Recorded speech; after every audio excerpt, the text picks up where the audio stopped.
na mahigit 7 milyong pamilya ang makatatanggap ng 2,000 pisong ayuda. Kabilang dito ang mga benepisyaryo ng Pantawid Pamilyang Pilipino at Walang Gutom Program, gayon din ang mahigit 1 milyong low-income workers.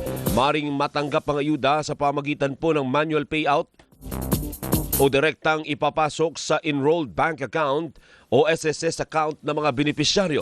Wala namang anunsyo sa tulong sa mga hindi kwalipikado sa ayuda pero apektado rin ng pagtaas ng presyo ng langis, bunsod ng tensyon sa Middle East. So, tama-tama dahil nandiyan na kaagad sa linya natin si Secretary Rex Gatchalian ng Department of Social Welfare and Development. Secretary, magandang umaga po sa inyo, sir.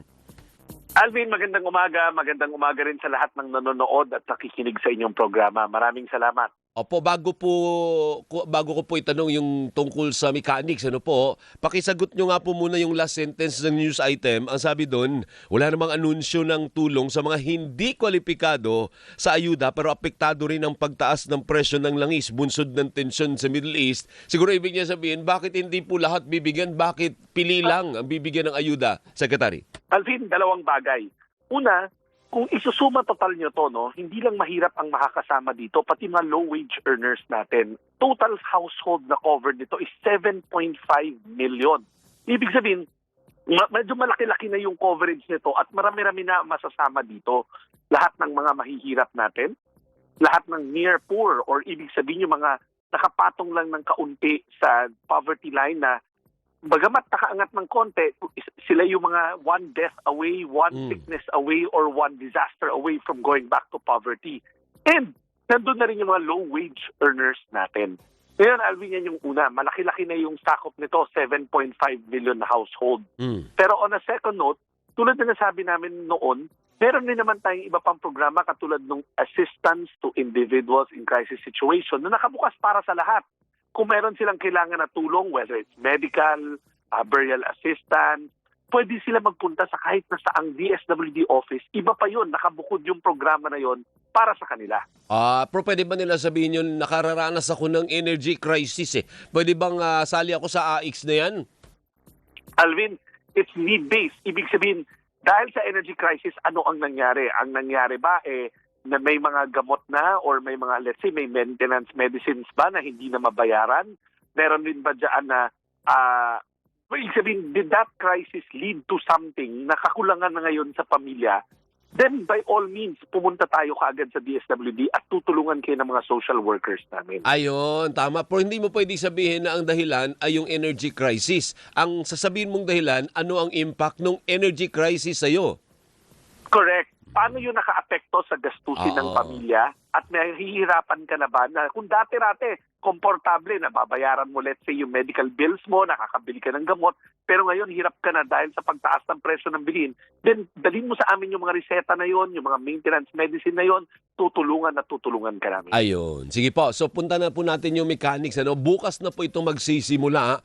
Ito na may ayong pamimigay natin. Kasyo ba ito o pwedeng dumaan sa ibang channel? Alvin, today ang simula. Today, Monday. Today ba? So, Bakit nagsisimula na? ba't sabi doon sa akin sisimulan na bukas? So mali pala itong report na ito. Alvin, Sisimulan bibigyan ngayon. kita ng mas magandang detalyehan Okay. dito. 3 pangkat yan.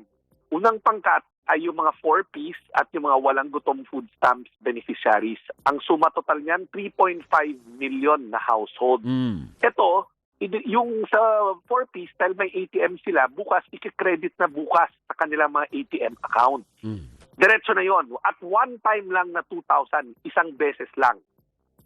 Yung mga walang gutom beneficiaries, sila yung food stamp beneficiaries natin, meron silang mga beneficiary card, pero food credits kasi ang nilalaman nun. So yung 2,000 nila na one time, ibibigay sa kanila pag nag-redeem na sila nung, remember, meron silang market day kung saan namimili sila ng pagkain na binibigay sa kanila, doon na isasabay. Manual naman yon. Kasi nga, hindi pwede ilagay sa benefit cards nila dahil food credits yung laman nun. So yun yung sa unang pangkat. 3.5 million na one time na tigto 2,000 pesos, karamihan yan through their ATM. Yung pangalawang pangkat, that's another, yung unang pangkat 3.5 million na households pala yun. Yung pangalawang pangkat, ito yung mga mahihirap na hindi 4Ps at karamihan dito yung tinatawag na near poor. Nakaangat sila sa sa poverty line pero hindi sumasapat yung kanilang kinikita. Ito yung kung sabihin nyo, Alvin, ito yung lagi sinasabi nyo na isang kamatayan lang ibabalik to sa kahirapan. May namatay sa pamilya, nagkasakit. So itong mga to, in-identify ito sa pamamagitan ng Philippine Statistics Authority ng PSA gamit nung CBMS nila, yung Community-Based Monitoring System na tawagin nila. Yan yung pa-survey nila, sa madaling salita. Yung mga yan, dahil bago to makakatanggap ng ayuda, 2.5 million sila. Alvin, sa unang pagkakataon, manual muna. Papatawag sila sa mga basketball court, sa mga assembly area, manual na bibigay sa kanila yung 2,000 nila. Pero itong pangkat na to kasi, 6 na buwan na tigda 2,000. So yung susunod naman nila, yung mga buwan na ayuda, ay matatanggap na nila kung sa GCash nila. Kaya bakit tayo nagmamanual? Kasi nga wala tayong record ng mga GCash nila, pero pagbigay natin ng cash sa kanila this week, hihingiin na rin natin yung GCash nila na i-enroll nila para diretso na natin i-deposit yung mga darating na buwan sa mga GCash account. So, alin yung magsisimula doon today? Yun, itong pangalawang grupo. Yung bigayan ng cash? Oo, nagsisimula na. As we speak. Yung unang pangkat, bukas i-credit na, nasa ATM na nila yan. And panghuling pangkat, Alvin, ito yung mas interesting. 1.5 million na low-wage earners ng SSS.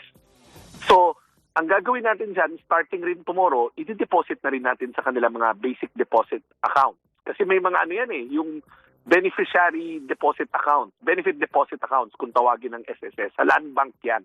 So, diretso na rin yon 2,000 kada buwan mula itong buwan hanggang December. Ayan. And how much is the government spending for all this help sa mga kababayan natin? Alvin, 55 billion in total by the end of December. Kasi nga, 2,000 yun doon sa Group 2 at Group 3, digda 2,000 yun kada buwan.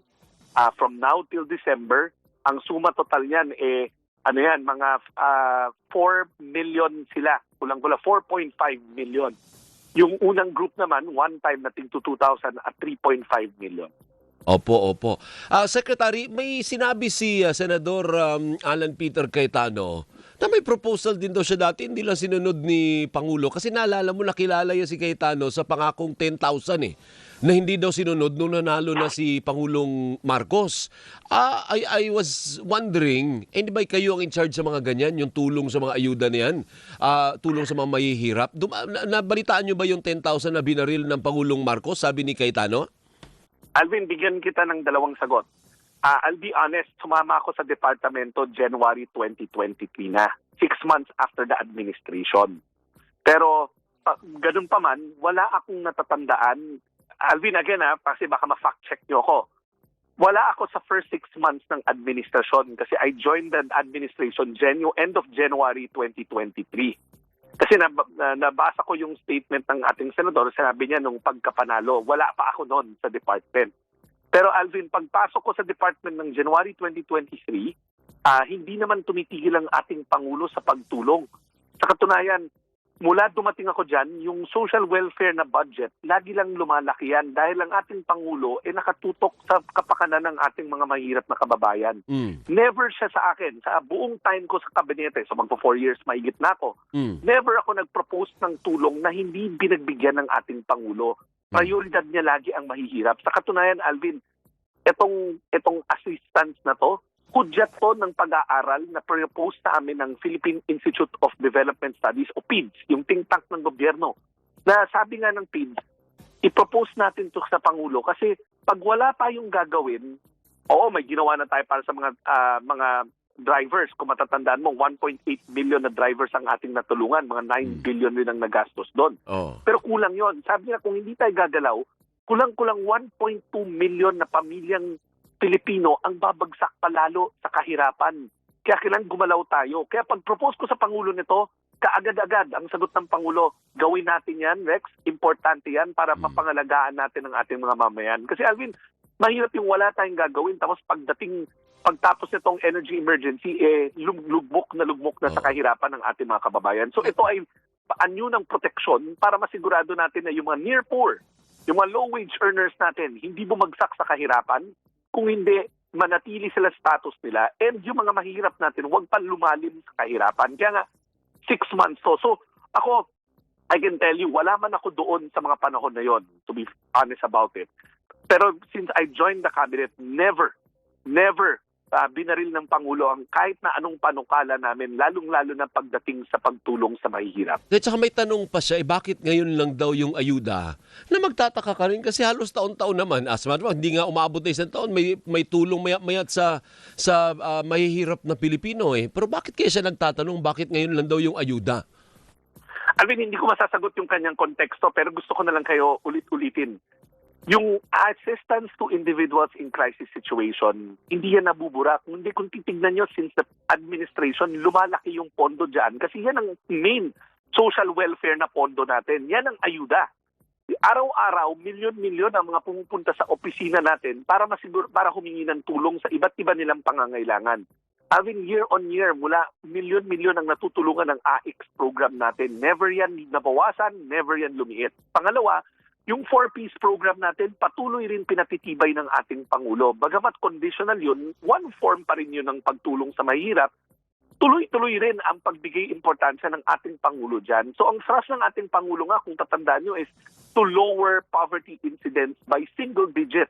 Ngayon kasi nasa mga 14% yan, 15%. Para masigurado na pag natapos siya sa 2028, single digit na lang yung kahirapan. So ako, Alvin, I cannot answer for the good senator. Pero ako, I can answer surely for the mindset of our president because I deal with him regularly when it comes to poverty.